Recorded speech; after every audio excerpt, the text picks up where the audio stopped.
pertemuan kali ini kita kirim Al-Fatihah pada teman kita dan saudara kita, guru kita, ya, Ustadz Ali. Ustadz Ali, Al-Fatihah. Alhamdulillahirabbil alamin arrahmanir rahim. Iyyaka na'budu wa iyyaka nasta'in ihdinas siratal mustaqim siratal ladzina an'amta 'alaihim ghairil maghdubi 'alaihim waladdallin. Alhamdulillah. Kembali lagi di sini dalil yang kita gunakan usikum wa nafsihi bitaqwallah. Ya, kita menasihati diri saya sendiri dan menasihati kita semua ya. Untuk maksud dengan acara di sini kita bukan apa-apa, kita bukan siapa-siapa. Kita di sini untuk menambah ilmu, menambah wawasan, mencari kebenaran. Tapi untuk mencari kebenaran memang terlalu elit. Memang grup di sini atau pengajian di sini atau pengkopian di sini tujuannya untuk elit. Ya. Cuman di sini kita sebagai penyambung saja untuk kelanjutan ilmu, kelanjutan pengetahuan diserahkan pada masing-masing individu untuk mencari sendiri, untuk berburu sendiri. Ya. Sekian dari saya, semoga untuk kedepannya kita lebih dari yang ada ini. Amin. Dan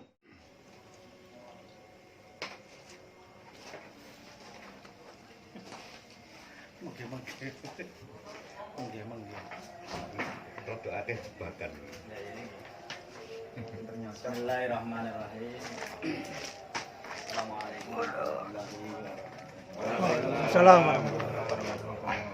Alhamdulillahirabbil alamin. Assalatu wassalamu ala asyrofil anbiya'i wal mursalin sayyidina wa maulana Muhammadin wa ala alihi wasallam. Qala rabbi shrah li sadri wa yassir li amri wa hlul 'uqdatam min lisani yafqahu qawli. Alhamdulillah bersyukur kehadirat Allah Subhanahu wa taala. Pada malam hari ini kita telah berjumpa untuk yang ketiga kalinya ya dalam acara rutin kita. Semoga acara ini mendapatkan rahmat dari Allah SWT. Amin. Yang kedua kalinya adalah sholawat serta salam tetap harus kita panjatkan kepada Rasulullah Muhammad SAW sebagai panduan, seorang panduan kita semua untuk menjalani agama. Saudara-saudara sekalian, jamaah Pekopen, orang kita kenal dengan jamaah Pekopen. Pada akhirnya kata-kata Pekopen nanti juga akan dikenal. Saya lihat dua tayangan YouTube-nya juga sudah dilihat beberapa orang, puluhan orang ya. Lebih dari 10 sudah masuk puluhan. Oh, ini nanti miliaran ini. Pada malam hari ini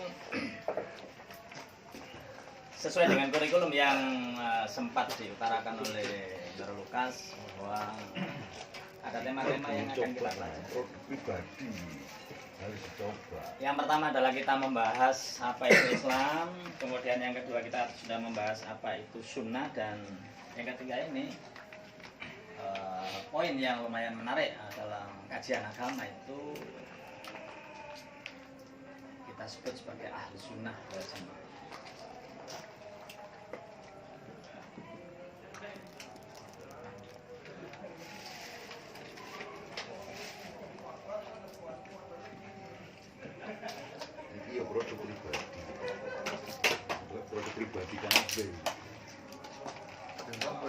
Sekedar untuk gambaran bahwa dalam kajian-kajian Islam kita itu akan selalu dihadapkan dengan istilah ahlu sunnah, ya kan? Apa itu? Mana keras? Kopi. Dalam kajian Islam itu kita mengenal istilah ahlus sunnah wal jamaah, ya kan? Dan ahlus sunnah wal jamaah sendiri itu dalam sejarah Islamnya nanti kita akan mengetahui bahwa pemikiran ahlus sunnah wal jamaah itu bukan sesuatu yang langsung ada, sesuatu yang diwahyukan oleh Allah kepada Rasulullah Muhammad. Ternyata tidak. Ahlus sunnah wal jamaah adalah sebuah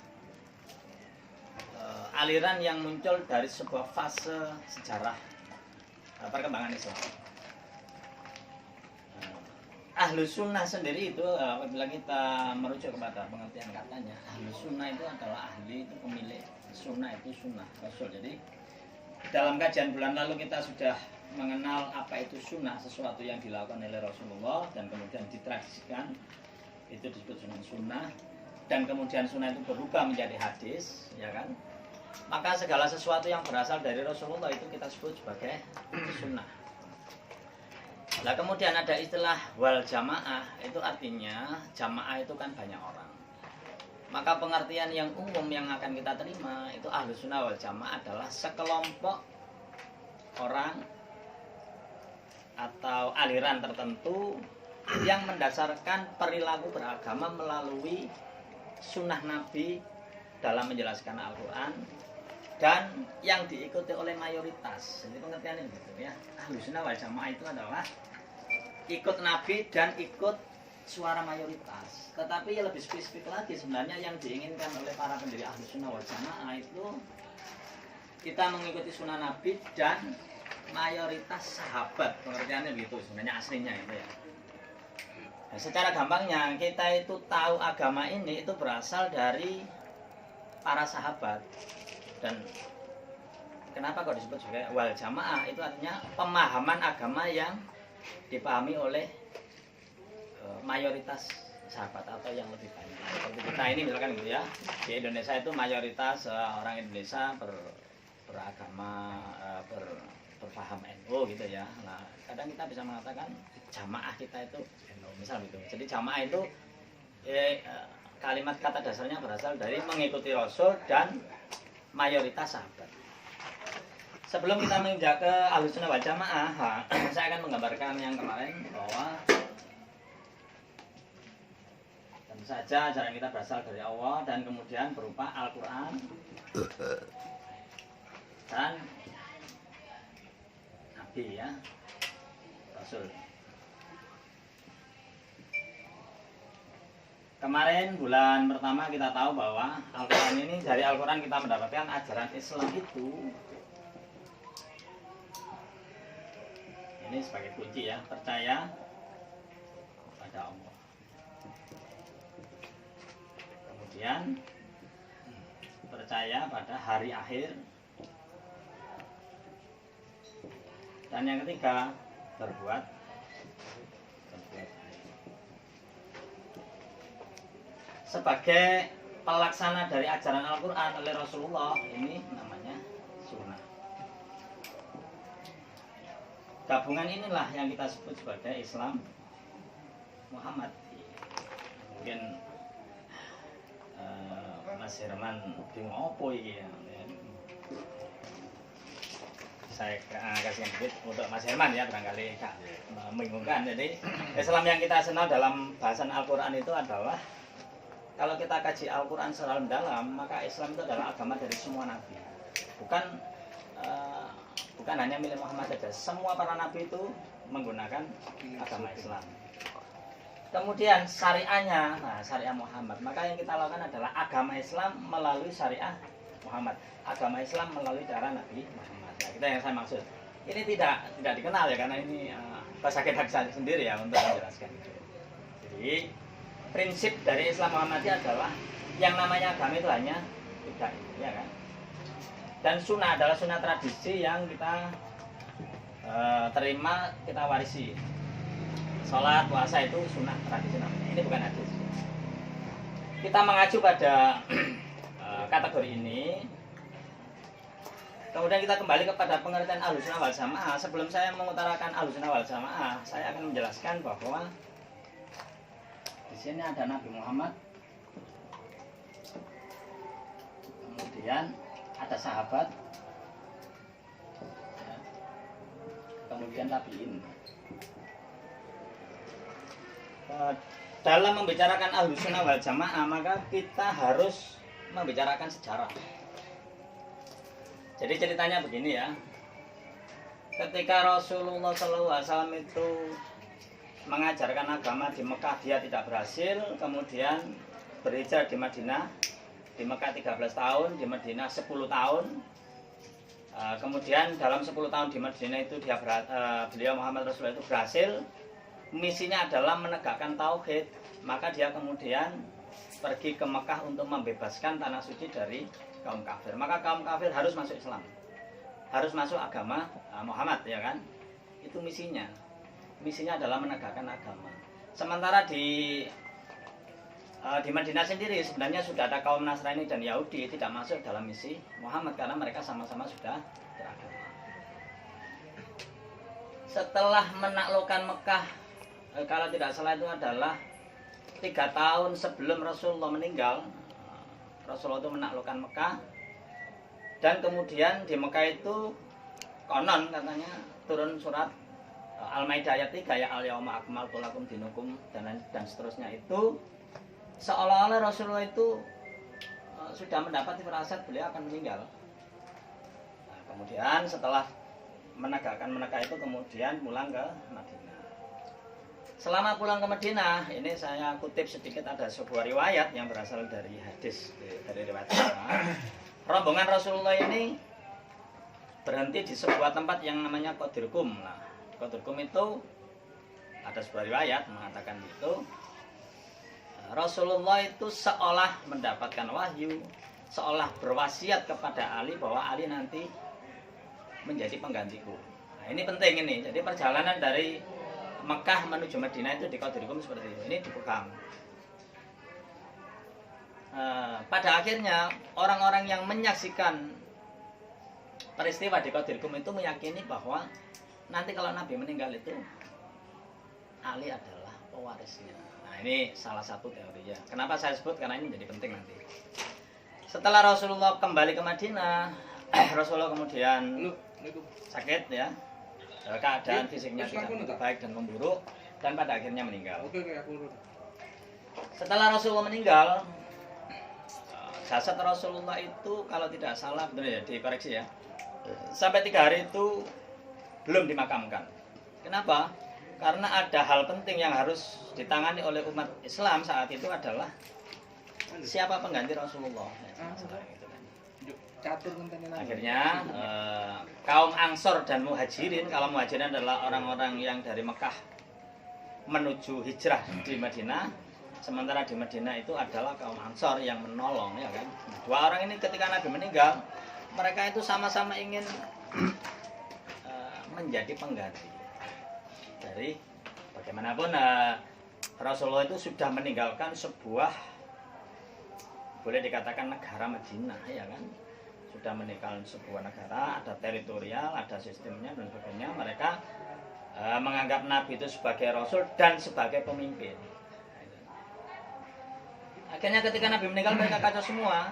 Kenapa mereka kacau? Karena tidak ada satu riwayat pun yang mengatakan bahwa Nabi ini berwasiat bahwa peninggal saya ini kepemimpinan itu harus dilanjutkan.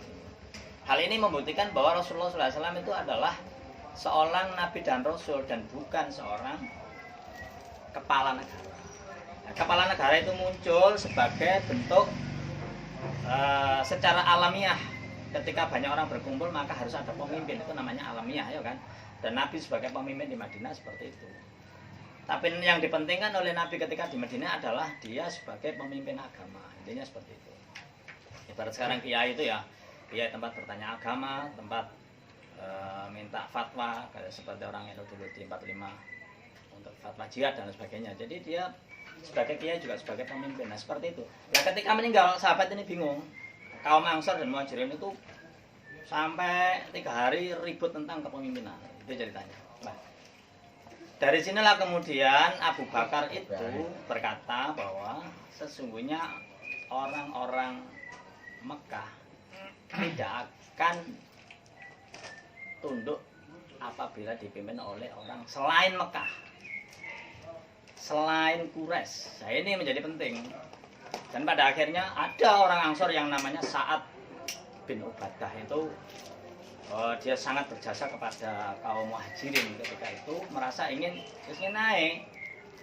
Orang dari Quraisy dipimpin oleh orang Quraisy, orang Ansor di Madinah dipimpin oleh Ansor sendiri. Nah pada akhirnya si sahabat Sa'ad bin Ubadah ini kalah. endingnya adalah Abu Bakar diangkat menjadi pengganti Rasulullah, maka dia mendapat julukan khalifah. Khalifah itu artinya adalah pengganti, ya, pengganti Nabi. Jadi kalau dalam sejarah kita mengenal Abu Bakar itu dipimpin karena akhlaknya, karena ini, itu hanya versi hadis. Padahal kenyataannya adalah tidak demikian. Ya maaf ya, karena saya membaca versi kritisnya. Itu banyak riwayat di situ itu Abu Bakar, sebaik-baik Abu Bakar ternyata dalam pemilihan kepemimpinan itu adalah unsur apa istilahnya, ta'assub, bangga kepada sukunya. Akibat dari kekalahan dalam pertemuan mendapatkan pemimpin pengganti Rasulullah itu, Sa'ad bin Ubadah itu kemudian akhirnya dia itu boleh dikatakan frustasi. Dia kemudian pergi ke Syria, dan konon Sa'ad bin Ubadah itu pada zamannya Umar dia itu terbunuh dan dibunuh dalam riwayat-riwayat itu. Jadi sudah menjadi oposisi. Nah, dengan demikian Abu Bakar sebagai pengganti Rasulullah, seperti yang kita kenal bahwa Rasulullah suatu ketika Rasulullah tidak bisa sholat maka Abu Bakar itu menjadi pengganti. Itu sebenarnya adalah gambaran-gambaran yang kita terima seolah-olah tidak ada konflik apapun, seolah-olah tidak ada konflik apapun, tapi kenyataan tidak. Sa'ad bin Ubadah itu pergi ke Suriah itu karena bentuk protes, karena sebenarnya Ansor itu mampu tapi tidak dikasih jabatan. Bahkan Abu Bakar itu pernah mengatakan, kalau orang Quraisy itu sebagai raja, maka Ansor itu sebagai menterinya. Tapi sikap seperti ini tidak diterima oleh Ansor. Bagi umat Islam saat itu maka pemimpin harus satu. Abu Bakar kemudian memerintah selama 2 tahun, dan ini harus kita ungkapkan juga, ya kan? Nah, boleh. Jangan menganggap apa yang saya sampaikan itu sebagai kebenaran, tapi sebagai salah satu masukan aja. Abu Bakar di kemudian hari, banyak riwayat kita temukan ternyata juga meninggalnya dalam masalah. Ya, ada yang mengatakan diracun. Itu versi riwayat-riwayat itu akan diungkap terus. Ternyata banyak yang tidak puas. Abu Bakar meninggal, sahabat semua ya. Abu Bakar meninggal kemudian diganti oleh Umar, dan Umar saat itu oleh wasiat Abu Bakar yang cocok adalah Umar. Jadi kan kemudian Umar menjadi pemimpin, dan dalam sejarah Islam Umar itu menjadi pemimpin yang paling berhasil dalam sejarah khilafah Islamiyah, ya kan? Karena dia Faraz Fauda itu mengatakan dalam diri Umar itu yang membuat dia menjadi seorang yang berhasil adalah satu, dia mampu menjadi seorang negarawan dan dia mampu menjadi seorang agamawan. Nah inilah, antara negarawan dengan agamawan itu sangat sulit ternyata. Di kemudian hari dalam sejarah Islam itu ada namanya Umar bin Abdul Aziz, itu dia hanya berfungsi sebagai agamawan, tidak bisa menjadi negarawan. Setelah Umar, Utsman, ada namanya Ali, ya, Ali juga gitu. Yang menonjol adalah agamawan, terlalu jadi kiai, dibujui gelemai, itu Ali. Setelah Ali muncul Muawiyah itu juga gitu, negarawan murni, gak kenal agama belas. Ya kenal, monggo. Kenal, tetapi nafsu untuk kepemimpinan serakah dan lain sebagainya itu muncul. Artinya apa? Antara negarawan dengan agamawan itu ternyata sangat sulit, dan itu hanya ditemukan pada masa Umar bin Khattab. Tetapi apa yang terjadi? Zaman Umar sendiri meninggalnya dia adalah ditikam, dibunuh. Nah, ya. Jadi ini berarti memang sudah muncul bibit perpecahan. Oke. Setelah Umar meninggal, kemudian para sahabat itu berkumpul. Saya kembali kepada sedikit Abu Bakar. Ketika Abu Bakar diangkat menjadi khalifah pengganti Nabi, Ali dan teman-temannya dan semua yang pro Ali, ya, tidak mau berbaiat kepada Abu Bakar. Sampai suatu ketika Fatimah, anaknya Rasulullah itu meninggal dunia. Setelah Fatimah meninggal, baru Ali itu berbaiat. Itu artinya apa? Dalam pribadi Ali dan sahabat-sahabat tertentu yang mendukung Ali itu merasa bahwa pengganti Rasulullah adalah Ali, dengan mengingat peristiwa di Qadirkum perjalanan. Nah, yang ingin saya sampaikan adalah setelah Rasulullah meninggal itu konflik interest para sahabat itu begitu begitu meruncing ya kan, dan konflik-konflik ini yang tidak pernah kita dengar dalam sejarah Islam yang selama ini kita kenal. Maka kemudian apabila sampean menjadi seorang yang katakanlah seorang kiai dan sebagainya, ketika Anda bertanya, kenapa kok Abu Bakar meninggal diracun? Kenapa kok Umar itu meninggal ditusuk saat sholat? Padahal mereka adalah sahabat. Tidak bisa menjawab. Kenapa? Karena kebobrokan sejarah Islam itu ditutupi. Nah, kajian kita ini adalah mengungkap segala sesuatunya, nggak perlu ditutupi. Kenapa? Karena para sahabat juga manusia biasa, punya kebaikan dan punya keburukan. Ini menjadi penting. Kenapa kok menjadi penting? Karena sekarang ada kelompok misalkan kayak HTI dan lain sebagainya itu membangga-banggakan khilafah Rasyidiyah gitu ya. Jadi kayak peromongan sahabat itu adalah khilafah kepemimpinan yang wah gitulah. Tapi ketika ditanya konflik semacam ini mereka nggak bisa menjawab karena mereka nggak membaca. Ya, jadi masalah. Apanya yang bagus, loh. Pemimpin sahabat orang yang alim dan sebagainya dibunuh ya kan. Kemudian Umar meninggal. Setelah Umar meninggal, suatu ketika nanti kita akan mengulas kenapa kok Umar meninggal dan kemudian anaknya jadi pendendam dan sebagainya ya kan. Kemudian diganti oleh Utsman bin Affan. Utsman bin Affan itu terkenal sangat dermawan ya kan. Lah ketika zaman Utsman ini mulailah terjadi perpecahan ya kan. Kenapa Umar dibunuh, siapa yang membunuh, kenapa tidak adil dan sebagainya. Intinya Utsman itu menjadi seorang pemimpin, boleh dikatakan kalau sekarang itu melempem. Saking apike. Kenapa? Anaknya Umar ya kan, ketika Umar dibunuh, anaknya Umar itu namanya Ubaidillah bin Umar itu langsung membunuh pembunuhnya itu. Tanpa pengadilan, takon nang omahe, parane kon nateni bapakmu, tak paneni. Dulur dipateni nisan. Loh ya apa? Satu nyawa dibalas dengan 2 nyawa ya kan akhirnya kan. Akhirnya Ubaidillah bin Umar ini tidak adili. Utsman loh ya. Itu tidak bisa menjadi seorang negarawan. Boleh dikatakan dari sisi kepemimpinannya melempem. Saking apike wong, akhirnya kan Ubaidillah bin Umar katanya, seandainya saya membunuh Ubaidillah bin Umar,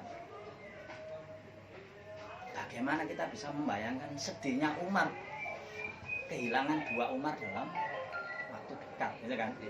Akhirnya apa? Ubaidillah Umar dibebaskan. Mestinya dia membayar dendanya dibayar oleh Utsman, saking apike, ya kan? Tetapi kebaikan Utsman semacam ini membuat masyarakat Madinah itu tidak percaya dengan kepemimpinan Umar, karena yang namanya keadilan harus ditegakkan. Orang yang membunuh harus dibunuh, kan gitu. Paling tidak orang yang membunuh tadi itu harus diadili dulu baru dibunuh. Itu namanya keadilan. Nah, Umar melakukan itu, sementara Utsman tidak. Akhirnya mulai dari Utsman itu sudah mulai konflik dan sebagainya. Satu hal yang penting dari Utsman adalah Utsman itu sangat kaya dan sangat nepotisme. Nah ini kata-kata Umar sangat nepotisme ya, pentingnya keluarganya itu tidak pernah diungkap dalam sejarah Islam. Jadi yang menjadi gubernur di Suriah, Muawiyah, di Basrah, di Kufah dan lainnya itu adalah kerabat dekatnya Utsman. Ini yang membuat mereka tidak terima. Akhirnya apa? Banyak ketidakpuasan oposan itu datang ke Madinah mengepung rumahnya Utsman berapa hari itu, berapa bulan ya, berapa minggu ya. Dulu kan mungkin apal ya. Akhirnya apa? Mengenaskan nasibnya si Utsman. Akhirnya Utsman juga dibunuh. Dibunuh oleh siapa? Orang umat Islam sendiri. Sampai akhirnya ketika dibunuh itu di rumahnya dikuasai oleh orang-orang oposan saat itu ya. Para sahabat besar itu loh mendekat bahkan untuk memandikan meramu jenazah itu nggak bisa.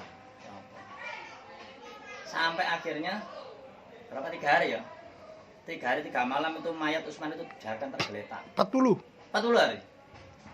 Sampai segitunya, dan pada akhirnya apa? Tidak boleh dimakamkan di makam baki Islam ya, dari pengikut Kanjeng Nabi itu ada makamnya khusus. Utsman tidak boleh. Akhirnya dimakamkan di makamnya Yahudi. Iya. Suatu ketika zaman Muawiyah berkuasa itu kan kerabatnya Utsman, makam ini dipindah, kan? Baru kemudian dipindah. Artinya apa? Sahabat Umar yang baik begitu mati terbunuh, Utsman yang sangat dermawan meninggalnya mengenaskan, kan gitu kan? Nah, setelah Umar meninggal, setelah Utsman juga terbunuh, akhirnya para sahabat tersebut kumpul lagi dan akhirnya mereka bersepakat mengangkat Ali bin Abi Thalib, ya kan? Ali bin Abi Thalib diangkat menjadi khalifah.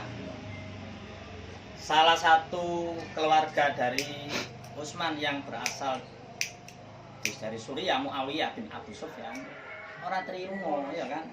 Maka kemudian dia melakukan tidak mau berbaiat kepada Ali dan kemudian memberontak kepada. Jadi ketika Nabi meninggal diganti oleh Abu Bakar, kekuasaannya di Madinah, diganti oleh Umar juga kekuasaannya di Madinah, diganti Utsman juga kekuasaannya di Madinah, diganti Ali. Oleh Ali ini dipindah ke Kufah. Kufah itu kalau sekarang Irak ya, di Kufah gitu loh. Jadi pusat kekuasaan itu di Kufah. Lah si Muawiyah itu menjadi gubernur. Jadi dulu itu kalau ada khalifah maka Amirul Mukminin lain-lainnya itu menjadi gubernur. Nah, karena Muawiyah itu kemudian memberontak kepada Ali, gak terima atas meninggalnya Utsman. No. Ini dalam sejarah itu dikenal sebagai orang yang paling besar. Bahkan ratusan ribuan mungkin sahabat meninggal saling bunuh sesama. Coba sekarang kita secara nalar kritis bayangkan ya. Saelek-elek kok nyawe dhewe pernah kita sampai berantem main fisik ya kan. Paling ya pisu-pisuan ya kan. Tapi sahabat Rasulullah itu saling bunuh dan berhadapan, coba bayangkan. Terus kita menjadi ingat ajaran Al-Qur'an dan hadis Nabi lah katanya itu. Bagaimana Rasulullah itu mengatakan orang yang membunuh saudaranya sama dengan membunuh orang sedunia ini. Seolah-olah para sahabat itu kok gak ngefek ngono lho. Diajarin aja kok gak ngefek malah saling bunuh, maksudnya opo ya kan. Nah, tetapi cerita seperti harus diungkapkan supaya generasi kita itu tahu tidak ada beban sejarah bahwa yang namanya Islam tetap hebat, yang namanya Rasulullah juga tetap hebat, tapi kalau sudah sampai pada sahabat mereka sudah mempunyai ego masing-masing, ya kan, karena mereka manusia biasa. Dengan kejadian seperti ini maka teori bahwa sahabat adalah generasi terbaik adalah omong kosong. Saya mengatakan omong kosong. Bagaimana mungkin orang membunuh saudaranya sendiri kok dikatakan baik, kan begitu kan? Salah satunya saya kasih contoh ya. Abu Sufyan yang ketika perang melawan Ali, ya. Muawiyah bin Abu Sufyan, dia menjadi gubernur di. Saya tekankan Muawiyah karena ahli sunnah nanti terkait dengan ini. Ya.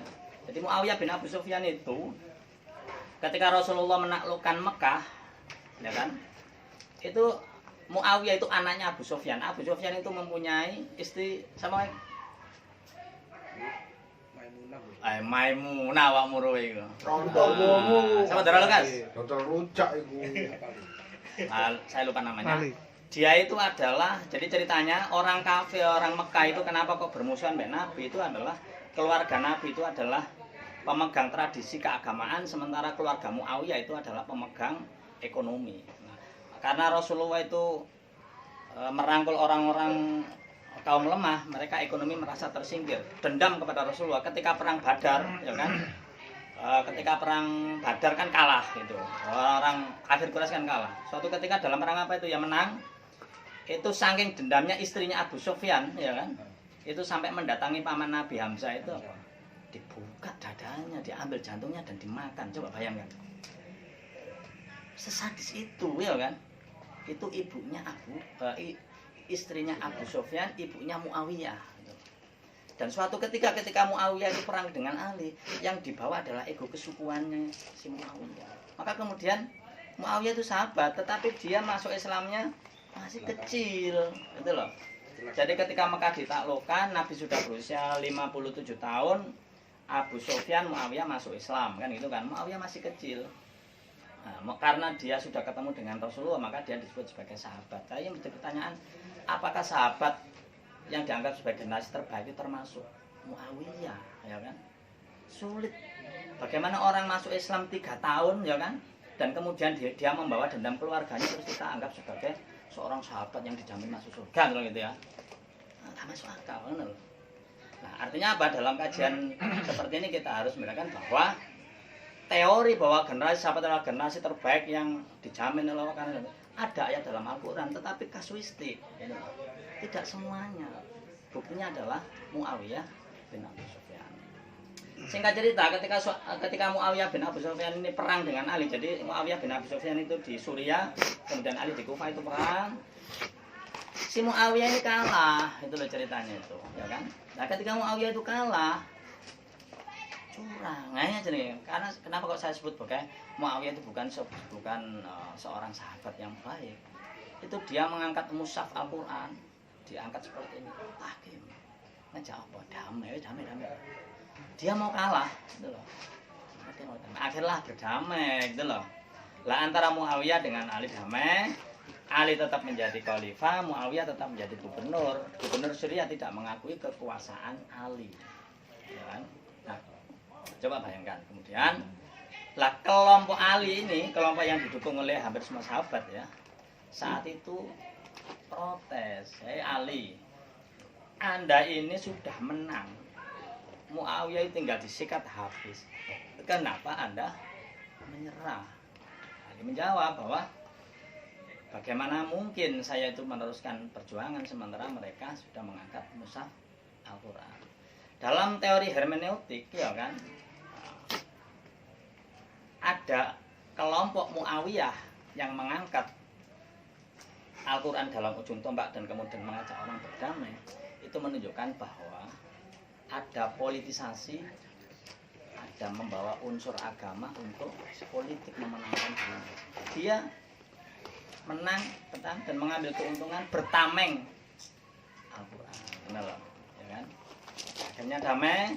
Kelompok Ali yang tidak sepakat dengan keputusan Ali, yang fanatik dengan Ali, namanya Syiah, yang memisahkan diri dari barisan Ali namanya Khawarij.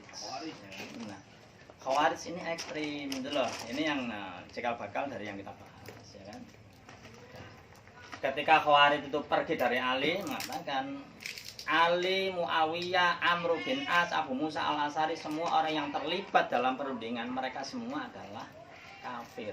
Nah, ini kata-katanya begini. Sesuai dengan ayat Al-Maidah 44 la hukma illallah ya, intinya bahwa siapa yang tidak berhukum pada Allah maka dia kafir. Khawarij sendiri menggunakan ayat, ya kan? Amr bin As bolone Muawiyah juga menggunakan Al-Qur'an dia. Bentuk ya kan? Jadi dari sini agama itu sudah dimanfaatkan untuk kepentingan pribadi. Maka dari situlah kemudian muncul istilah kata-kata kafir. Coba kita perhatikan ya. Jadi Khawarij menggunakan istilah kafir kepada Ali, kepada Muawiyah, ya kafir. Itu murni politik, ya kan? Sementara kafir menurut pemahaman kita, menurut pemahaman Al-Quran adalah percaya atau tidak percaya kepada Allah. Inilah benar kafir, ya kan? Coba perhatikan. Lah, yang kita rujuk itu kan Al-Quran, ya kan? Tetapi dalam sejarahnya istilah kafir itu dimunculkan oleh Khawarij. Itu hanya akhirnya apa?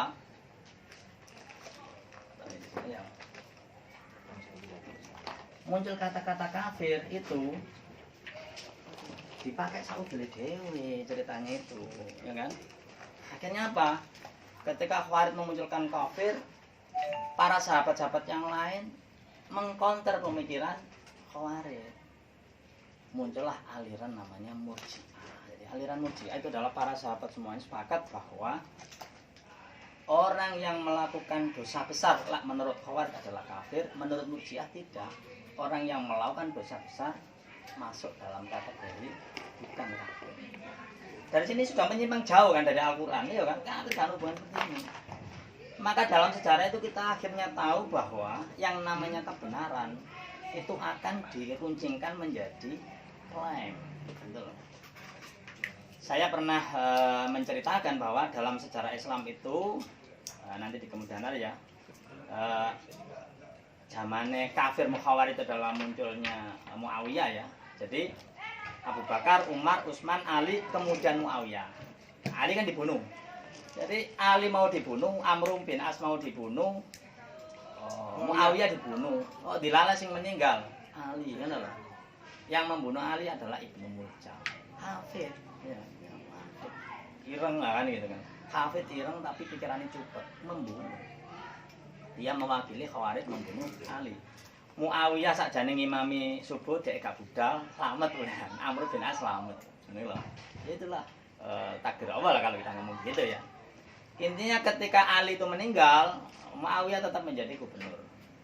Ali meninggal, kemudian para sahabat besar berkumpul lagi mengangkat Hasan bin Ali, ya kan, untuk menjadi khalifah. Tapi Hasan itu orangnya kan baik, anaknya Ali. Ya. Setelah memerintah 2 tahun, ya, dari tetap musuhan dengan Muawiyah, antara Kufah di Irak dengan Suriah itu musuhan. Hasan ini sumpah, loh. Artinya apa? Hasan ini sumpah.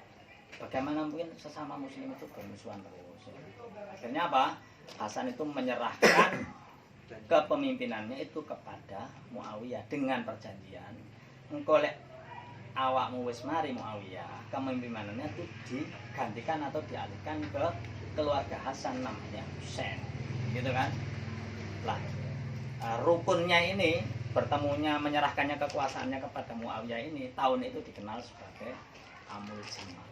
Nah, Amul Jamaah, kata-kata jamaah dalam satu teori, jamaah ini nanti akan menyumbang Ahlus Sunnah wal Jamaah. Artinya apa? Berkumpul, bertemunya semua mayoritas sahabat untuk merayakan bersatunya kaum muslimin. Tetapi lagi-lagi yang sesuai yang saya ceritakan di atas, Muawiyah bukanlah seorang yang baik. Kenapa? Karena pada akhirnya Hasan itu pun dibunuh dengan cara diracun melalui orang suruhan yang pokoknya penuh dengan intrik saat itu ya. Hasan mati, meninggal akhirnya. Ketika Hasan meninggal, Muawiyah berkuasa. Muawiyah meninggal pada usia pada 60 Hijriah ya. Enggak tahu usianya berapa itu, enggak apa ya. Muawiyah menunjuk anaknya, yang jadi masalah itu kan. Muawiyah itu menunjuk anaknya. Muawiyah tidak menyerahkan, padahal dalam Islam Al-Qur'an kalau kita lihat cara memilih pemimpin menurut Al-Qur'an itu adalah musyawarah itu, dan bermusyawarah kamu, tidak dilakukan oleh Muawiyah. Dari situ akhirnya kita ketahui bahwa Muawiyah itu lebih membelani kesukuan, dia orang yang rakus dengan kekuasaan dan tidak ingin kekuasaan itu pergi dikuasai oleh keluarga Ali. Dia menunjuk Yazid bin Muawiyah menjadi khalifah pengganti Muawiyah.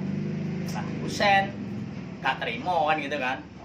Husain adik Hasan ya kan gak terima. Dia ingin menuntut haknya merebut kekuasaan dari Muawiyah, Yazid bin Muawiyah. Akhirnya dia orang-orang Irak itu kan bolone Husain, ya wis mrene ae kabeh ya wis. Tak ewangi aku memberontak kepada Yazid bin Muawiyah. Pada akhirnya ketika berangkat ke Kufah, ternyata pasukan Yazid bin Muawiyah ya, yang dipimpin oleh Zaid bin Zaid bin Ubaidillah ya kan. Zaid bin Ubaidillah itu tahu akhirnya Husain dan keluarganya itu dibantai di Karbala. Ceritanya kan itu yang kemarin kita share itu, ceritanya seperti itu. Nah, kita kembali kepada Khawarij ya kan. Pengikutnya Khawarij itu akhirnya dia tidak mendukung Muawiyah, dia tidak mendukung Ali, dia membentuk kelompok sendiri, perang terus gitu loh.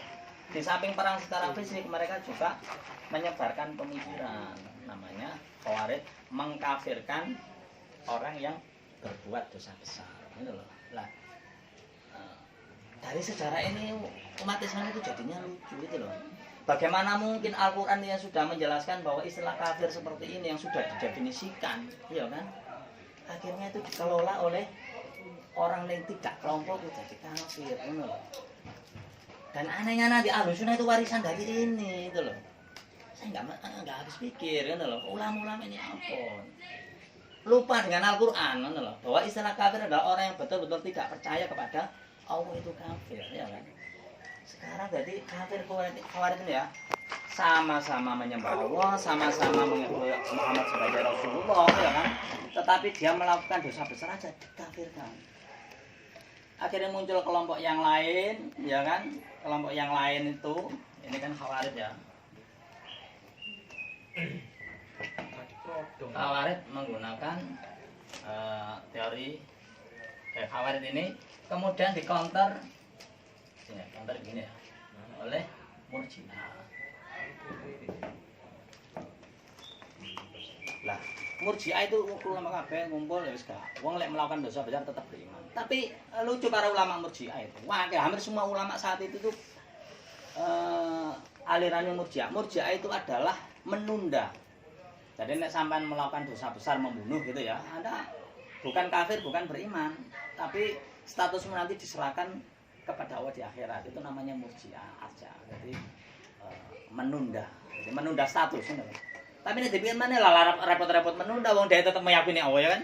Ya meyakini Allah, ya mau ngakui Muhammad Rasulullah. Kok iso dikafir ngono lho. Ini namanya klaim kebenaran. Itu dalam teori sosiologi agama, ketika Anda berkumpul ya kan, nah kok Anda akan mencari paling benar ngono lho. Nah, paling benar akhirnya kan meruncing terus.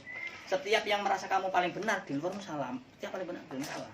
Buktinya adalah dalam kebenaran Islam ini, ya dalam Islam ini, nanti setelah Khawarij itu akan muncul Muawiyah keturunan Umayyah, ada namanya Abdul Malik bin Marwan, ya dalam materi yang sudah sering saya ceritakan itu kebenaran Islam bahwa yang namanya Islam adalah percaya kepada Allah dan hari akhir dan berbuat baik.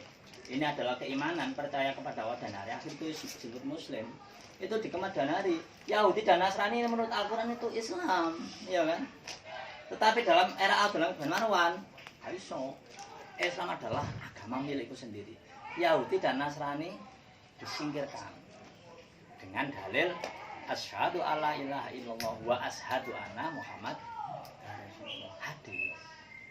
Jadi Barat Soeharto itu punya propaganda, orang yang disebut Islam adalah orang yang bersyahadat tain. Syahadat dua, iman kepada Allah dan iman kepada Muhammad sebagai nabi. Itu adalah Islam. Keliru nih. Tidak sesuai dengan Al-Quran. Maka saya dalam Al-Quran itu tidak ada namanya syahadat asyhadu alla ilaha wa asyhadu anna. Itu adalah buatan penguasa-penguasa Muawiyah. Jadi Abdul Malik bin Marwan itu ingin berkuasa bahwa sakmene akeh itu agama yang paling benar itu adalah agamaku. Kafir dan Yahudi dan Nasrani disikat. Yahudi dan Nasrani sejak saat itu bukan bagian dari agama Islam. Oke lah, kemudian muncul menjadi satu, sama-sama pengikut Rasulullah Muhammad Shallallahu Alaihi Wasallam. Karena konflik antara kafir tadi, ya kan, di kemudian hari orang yang betul-betul membela Ali dan keturunannya kelompok Syiah akhirnya disikat juga. Nah ceritanya kan tidak dimasukkan sebagai Muslim lagi, tidak disebut sebagai Muslim berarti dikafirkan lagi. Maka kita mengenal sekarang Syiah itu sebagai aliran menyimpang, bahkan mereka disebut sebagai kafir oleh siapa? Ahlus Sunnah. Nah, cikal bakalnya adalah ini, ya kan? Garis saya gambarkan secara bagus di atasnya. Jadi kalau ada Khawarij ini kemudian ditantang oleh Murji'ah, ya kan? Nah, di era Murji'ah inilah kemudian di sini tuh perkembangan pemikiran. Akhirnya bosing dibahas itu. Orang Khawarij itu mengatakan orang yang berdosa besar masuk kafir. Nah, sudah menyimpang dari Al-Quran, ya kan? Mengatakan dia Murji'ah enggak, orang yang berdosa masuk beriman. Akhirnya orang Murji'ah sendiri itu karena orang itu akhirnya mengembangkan pemikiran-pemikiran sendiri, muncullah paham namanya Qadariyah dan Jabariyah. Ngantra ilmu ini itu ngantra. Lah ya. Misalnya dokter ya lah. Hasil dokter ya. Tapi ini seniman pas ya. Ada Qadariyah dan Jabariyah. Lah Qadariyah dan Jabariyah itu adalah pemikiran seperti ini, pemikiran Islam itu karena diakibatkan oleh politik, gitu loh. Jadi ketika Muawiyah berkuasa, umat Islam tidak bisa menjawab, ya apa ceritanya, ya para sahabat ketemu. Imam Suyuti dalam kitab tarikhnya itu mengecam habis. Coba bayangkan ya, Sa'ad bin Ubadah itu ya, yang ceritakan tadi, yang orang Ansor. Sa'ad bin Ubadah itu ketika ada muhajirin, wong kere-kere itu teko nang Madinah ditolong. Satu orang menolong 5 orang, satu orang Ansor menolong. Sa'ad bin Ubadah itu menolong berarti 80 orang. Ya kan? Bahkan kita mendengar Abdurrahman bin Auf, aku di Bojoloro jebon siji. Saking apike Ansor, ya kan. Sa'ad bin Ubadah itu menampung 80 orang, memberi makan 80 orang muhajirin. Ujungnya lo dibunuh pada zaman Umar, ya apa, ya kan? Terus mari ngono, banyak orang dibunuh dan sebagainya. Akhirnya masyarakat Islam saat itu jenuh. Akhirnya muncul teori-teori ini. Para sahabat menurut sudah ditakdirkan oleh Allah, nah loh. Jadi mereka semua itu sudah ditakdirkan pasrah kepada pangeran. Nah, ada yang pasrah Jabariyah itu pasrah bahwa segala sesuatu di dunia ini sudah tertulis di lauh mahfuz sana, ya kan? Kita itu tinggal menjalani. Masa kok aku akhirnya mateni awakmu itu sudah ditakdirkan pangeran. Lah gak teli kan ilmu ngono. Gak teli. Kenapa? Peran kita itu tidak ada sama sekali. Itu umat Islam yang melakukan itu. Kemudian dibantah oleh pemikiran Qadariyah. Qadariyah tidak, segala sesuatu yang terjadi perjalanan Islam dan sebagainya adalah efek dari kelakuan kita sendiri. Masa depan bisa kita raih karena usaha kita sendiri, bukan apa namanya hadiah dari Tuhan, kan gitu kan? Ini ngomong kasar-kasaran ya kan? Nah ini bertempur.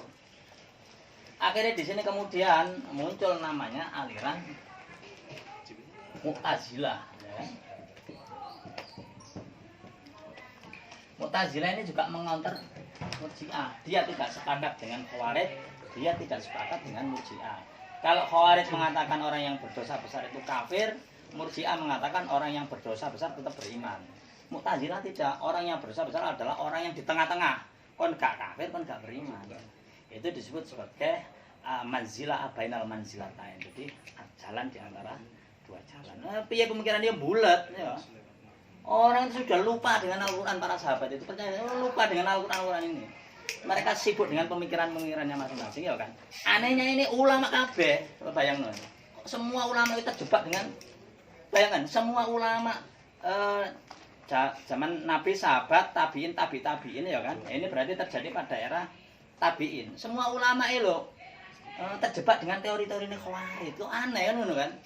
Akhirnya muncul Khawarij, muncul Murji'ah muncul. Nah, pada era Mu'tazilah inilah, pada zamannya kekuasaan Abbasiyah, Muawiyah sudah jatuh, kekuasaannya ada di Abbasiyah, mulai masuk ceritanya itu filsafat.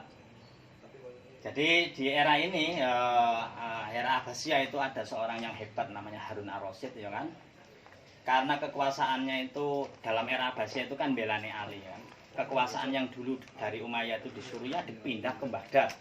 Dan Baghdad itu berhadapan dengan Iran, Persia ceritanya itu. Maka semua pemikiran Islam itu dihadap-hadapkan dengan filsafat Persia, dan Persia itu sudah hebat. Maka Harun ar-Rasyid itu mengirimkan para ilmuwan untuk menerjemahkan filsafat Yunani untuk menandingi filsafat Persia, gitu loh ceritanya. Jadi era kejayaan Islam itu era Harun ar-Rasyid itu semua pemikiran-pemikiran barat itu diterjemahkan dan kemudian untuk menandingi Persia. Dari sinilah kemudian muncul Mu'tazilah. Mu'tazilah itu adalah bagaimana seorang itu dengan menggunakan akalnya memahami ajaran Tuhan, termasuk mempelajari teori-teori dari Khawarij tadi. Nah, Mu'tazilah itu intinya adalah dia menggunakan nalarnya untuk mendalami agama. Karena mereka itu kumpulan orang-orang filsafat Yunani, maka akalnya itu lebih dominan daripada akalnya lebih dominan untuk memahami Al-Quran. Itu Mu'tazilah. Jadi Mu'tazilah itu adalah kelompok yang menggunakan ilmunya filsafat Yunani ya untuk mengcounter pemikiran filsafat Persia. Artinya apa? Mu'tazilah itu juga belani Islam. Ibarat sekarang itu sing belani Islam dengan orang-orang barat itu orang-orang liberal, Islam liberal, nah itulah Mu'tazilah, kan? Nah, nanti di kemudian hari ya di samping Mu'tazilah itu ada yang nggak terima, kan? Misalkan tadi di sini ada Mu'tazilah ya, Mu'tazilah. Yang jadi masalah Mu'tazilah itu kemudian boleh dikatakan apa? Kentir wong itu, kentir Mu'tazilah itu kentir, ya.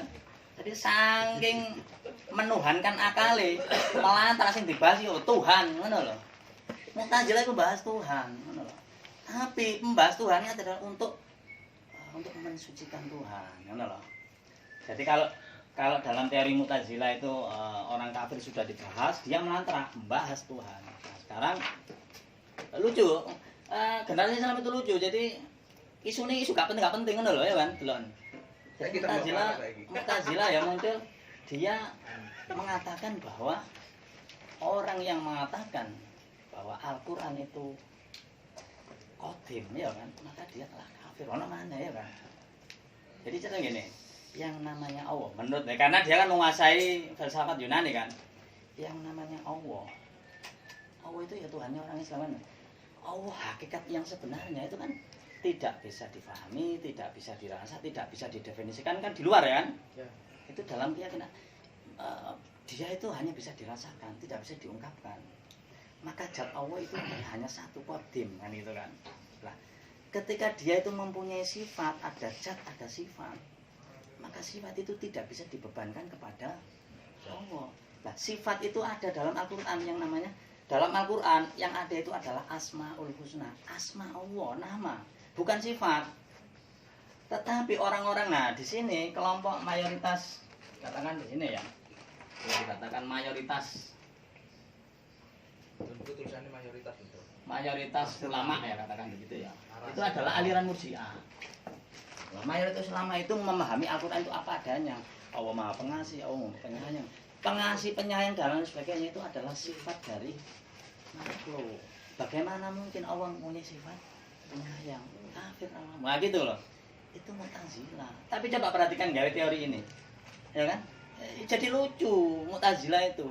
Karena kenapa awak mengurusi? Tapi itu Mu'tazilah benar. Orang-orang yang mayoritas ulama itu mengatakan bahwa Allah itu mempunyai nama, mempunyai sifat yang maha penyayang dan sebagainya, ya kan? Jadi gambarannya misal ya, dalam Al-Quran itu Allah itu duduk di ars. Ars itu kekuasaan ya kan? Itu bayangan kita itu loh. Allah itu memang duduk di kursi kan loh. Ketika Anda membayangkan Allah itu duduk di kursi, otomatis kan sampean bayang loh, komik duduk di kursi ini kan? Nah, membayangkan seperti itu menurut Mu'tazilah tidak boleh. Itu sudah syirik. Kenapa? Karena berarti Allah mempunyai sifat dari makhluk. Nah, itu Mu'tazilah. Nah, coba perhatikan.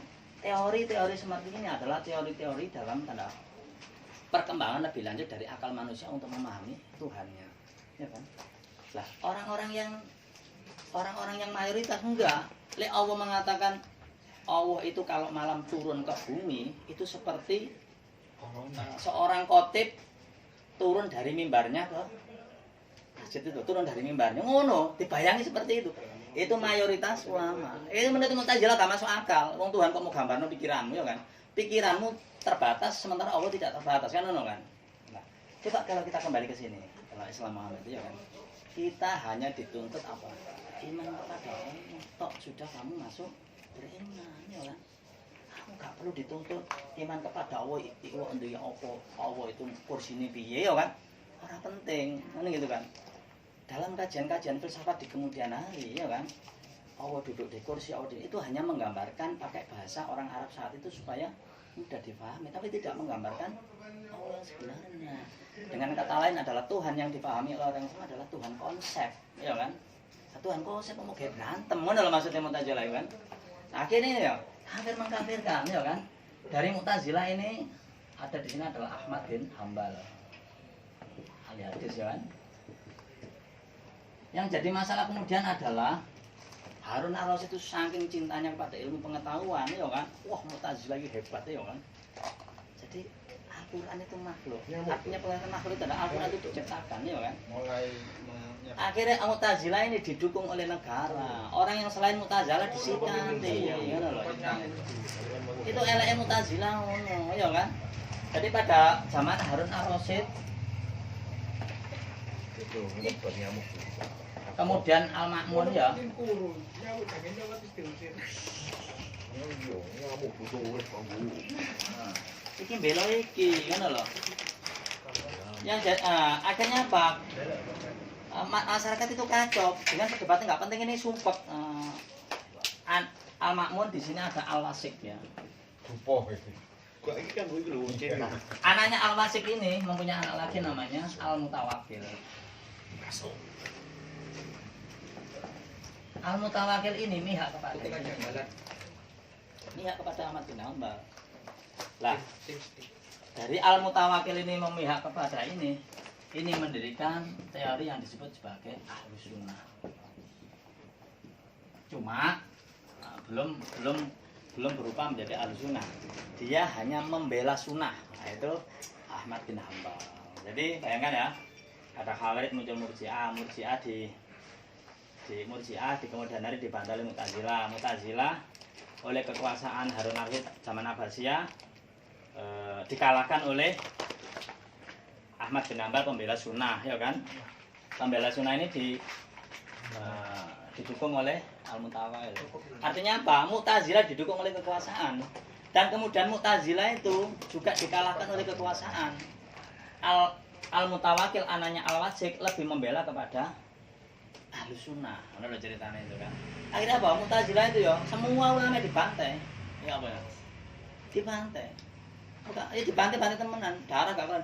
Buku-buku Mu'tazilah dibakar semua. Akhirnya dari situlah umat Islam kita dulu itu yang filsafat yang dibangga-banggakan oleh Harun ar-Rasyid mulai sedikit demi sedikit sampai kabeh akhirnya Ahlus Sunnah inilah kemudian berkuasa karena kekuasaan. Dari situlah kemudian muncul ke bawah terus sampai sekarang. Itu Ahlus Sunnah versi Ahmad bin Hanbal. Jadi pengertian Ahlus Sunnah adalah orang yang membela hadis dan mengabaikan akal, itu Ahlus Sunnah. Wal Jamaah karena mayoritas ceritanya itu adalah Ahlus Sunnah wal Jamaah.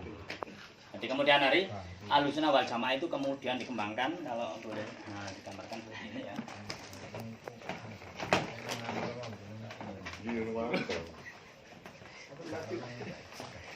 Ahlus Sunnah ini Ahlus Sunnah ini kemudian dikembangkan oleh di antara ada fikih, kemudian ada ilmu kalam, dan kemudian ada tasawuf. Nah, semuanya menggunakan konsep Ahlus Sunnah wal Jamaah. Jadi fikih ada 4 mazhab ya kan? Di sini ada mazhab apa? Imam Hanafi. Tapi nggak dipakai itu, Bos. Imam Maliki. Klaim Ahlus Sunnah kan? Nah, klaim aja. Mereka hanya klaim aja, kenyataannya ajarannya nggak begitu. Kemudian Malik dulu ya, Malik apa? Maliki, Hambali. Yang ingin saya tekankan adalah ilmu fikih, ilmu kalam, ilmu tasawuf itu merujuk kepada Ahlus Sunnah. Dan Ahlus Sunnah adalah bantahan dari Mu'tazilah. Mu'tazilah bantahan dari Murji'ah, Murji'ah bantahan dari Khawarij. Khawarij adalah pertarungan politik. Dari sini jadi aneh, bagaimana mungkin pertarungan politik kemudian mengarah kepada pertarungan akidah. Ahlus Sunnah wal Jamaah jadi konsep akidah. Saya bertanya, akidah macam apa? Wong kita sudah punya Al-Quran, ya kan? Para ulama berabad-abad itu ya sepurane. Kok gak terlalu pinter ngono lho. Kok bahas iki kok ngono. Orang yang melenceng dari ini bukan Ahlus Sunnah, orang yang melenceng dari ini ahli bid'ah dan lain sebagainya. Ada hadisnya. Bahwa umatku akan terpecah menjadi 72 golongan dan satu yang selamat. Hadisnya tidak ada dalam semua Bukhari dan Muslim. Ya, aneh. Semua teori ini menunjukkan bahwa ketika orang itu dalam sebuah komunitas ingin menaruh kebenaran, dia ingin paling benar ngono loh.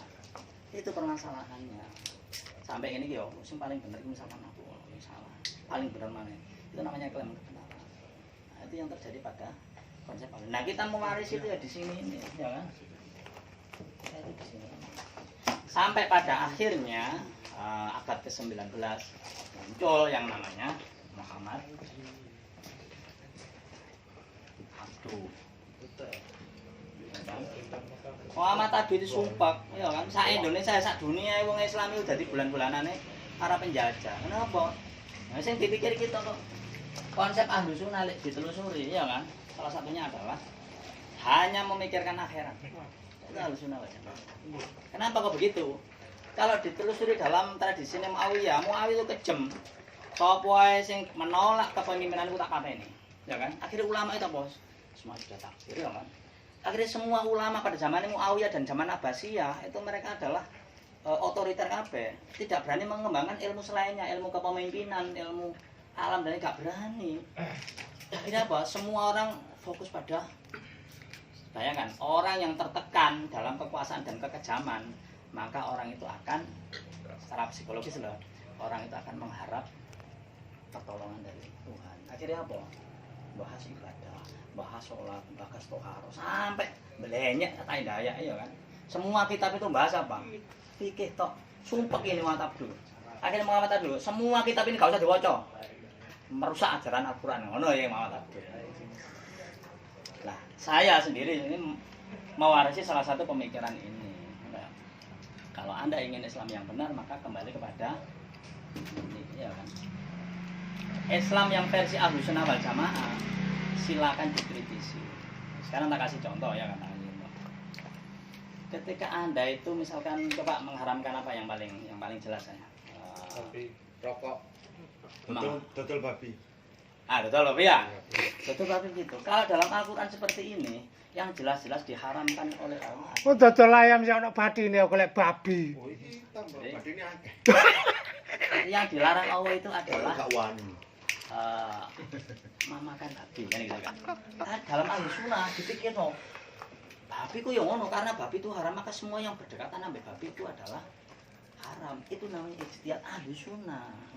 MUI budal nang. Lha iku apa sing sayuran babi koin. Babi sayuran kan. Jadi intinya contoh seperti itu gampang. Nah, jadi semua halal haram itu merujuk kepada fikih itu Bikul Ahlussunnah. itu haram.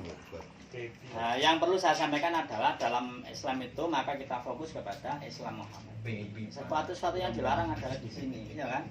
Nek nanggone kene iki sing dilarang nek kene ya iku ngono lho. Makanya saya terus terang, saya bukan berarti enggak. Saya membaca kitab-kitab ini. Karena saya membaca akhirnya saya tahu bahwa ulama ini tidak ya. Gak masuk akal bagaimana mungkin kita itu terjebak dengan pertarungan politik kan lho. Lah aku belani Soeharto melok-melok benci PKI misalnya gitu loh. Gak sesuai dengan tata cara misal gitu ya kan. Untuk apa? Kalau ini politik ya biarkan politik, gak usah kon mengkafirkan hanya karena kon tidak berpihak. Ngono lho. Nah, itu kelemahan dari Ahlussunnah wal Jamaah. Cuma nenggone Indonesia Ahlussunnah wal Jamaah itu mengalami sebuah modifikasi dan semuanya yang saya sebut modifikasi itu yang ada dalam catatan. Jadi yang ditulis itu yang baik-baik. Aku nggak mengkritik yang saya kritik tidak ditulis di situ. Ini makanya dari ramu ya kan. Nah, yang di situ itu yang baik-baik. Itu yang baik-baik.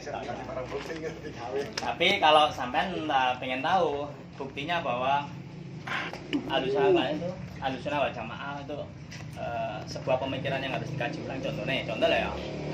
Piye ceritanya kok rambut itu aurat ya kan? Kalau Al-Qur'an enggak enak. Tidak ada satupun ayat yang mengatakan rambut wanita itu aurat. Tetapi melalui sunnah hadis dari Aisyah rambut itu aurat. Sadar ini hadis. Bagaimana mungkin sesuatu yang tidak pasti dipakai untuk menghukumi? Jadi dalam Islam itu kita boleh menghukumi sesuatu halal dan haram itu apabila ada dalam Al-Qur'an. Tapi haram. Kalau tidak ada itu enggak boleh. Rambut wanita tambah haram, dalil dari mana? Enggak ada. Maka pemikiran-pemikiran modern mengatakan ijtihad kita menggali sesuatu itu tidak boleh Anda itu gampang untuk menghukumi halal dan haram. Kenapa? Karena Anda bukan Tuhan.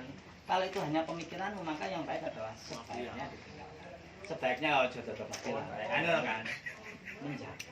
Tapi menjaga itu kan tidak masuk. Ketika saya lakukan adol daging babi ya sah-sah. Tidak ada hukumnya. Masalah saya kalau Usman Berapa menit dalam kan? Hutan. Barokah Cukup. Cukup ya? Cukup. Saya kira ini pengantar yang singkat. Saya kembalikan kepada semua. Dan mari kita diskusi dengan enak ya. Sekali lagi saya katakan saya bukan pemegang kebenaran, jadi saya hanya membuka wawasan Anda semua supaya terbuka pikirannya. Dan paling tidak mudah ditakut-takuti oleh ustaz gak jelas. Kayak wae di YouTube itu gak jelas kan. Kabeh haram. Dalilnya dari mana? Saya kira itu yang perlu saya sampaikan. Kita lanjut diskusi. Helm yang di luar. Pas. Ayo, Pak Bambang. Pak Bambang. Iki gak selametno iki wis sambel. Kak hujan. Apa? Ini kan aman. Kak masalah. Aman rokok dan kita sih mari, Pak. Kuatir banget ada semua balik. Pencegahan teman gali kantor iki. Lah terjadi akeh. Lho. Pak nek lho. Kok diapakan Pak?